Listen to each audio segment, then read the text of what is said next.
Semakin meningkatnya jumlah pasien positif terjangkit COVID-19 di Indonesia membuat pemerintah harus bergerak cepat untuk mengatasi hal ini.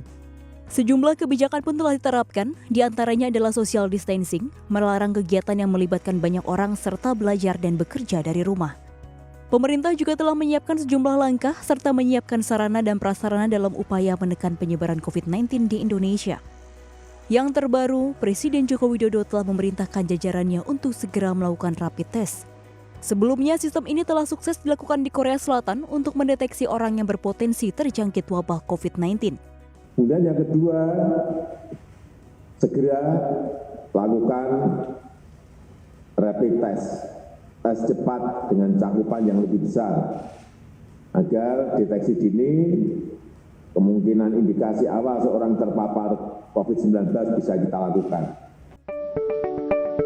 Sementara itu, untuk mengantisipasi adanya lonjakan signifikan pasien positif COVID-19 dengan diterapkannya rapid test, Ketua Gugus Tugas Penanganan COVID-19, Doni Monardo menyatakan telah ada 5 rumah sakit swasta yang sudah siap dengan kapasitas hingga 1.000 tempat tidur.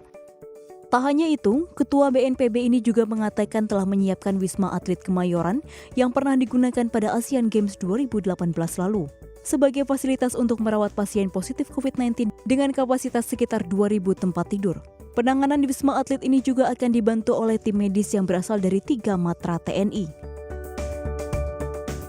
Ada 5 rumah sakit swasta yang nanti akan menampung pasien COVID-19 dan kapasitas tempat tidur itu bisa mencapai 1.000 unit. Kemudian khususnya untuk Wisma Atlet, hari Senin ya itu sudah bisa berfungsi untuk sekitar plus minus sekitar 2.000 tempat tidur. Di sisi lain, Rumah Sakit Pusat Infeksi Sulianti Saroso yang sejak awal telah menangani pasien positif COVID-19 juga telah melakukan perluasan tahap pertama dengan kapasitas 15 tempat tidur. Sedangkan perluasan tahap kedua yang tengah disiapkan nantinya akan memiliki kapasitas sebanyak 20 tempat tidur untuk merawat pasien positif COVID-19. Diperkirakan ada 17,17 triliun yang bisa dilakukan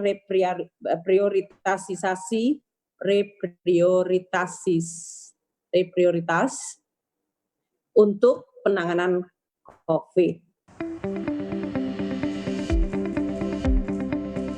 Dari sisi anggaran, pemerintah melalui Menteri Keuangan Sri Mulyani bahkan telah menyiapkan anggaran hingga 17,17 triliun rupiah yang berasal dari realokasi anggaran daerah untuk penanganan pandemi COVID-19.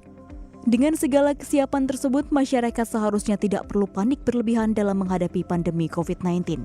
Meski demikian, masyarakat tetap perlu mematuhi segala imbauan yang telah dikeluarkan oleh pemerintah dan pihak berwenang lainnya agar Indonesia mampu segera melewati badai pandemi COVID-19 ini.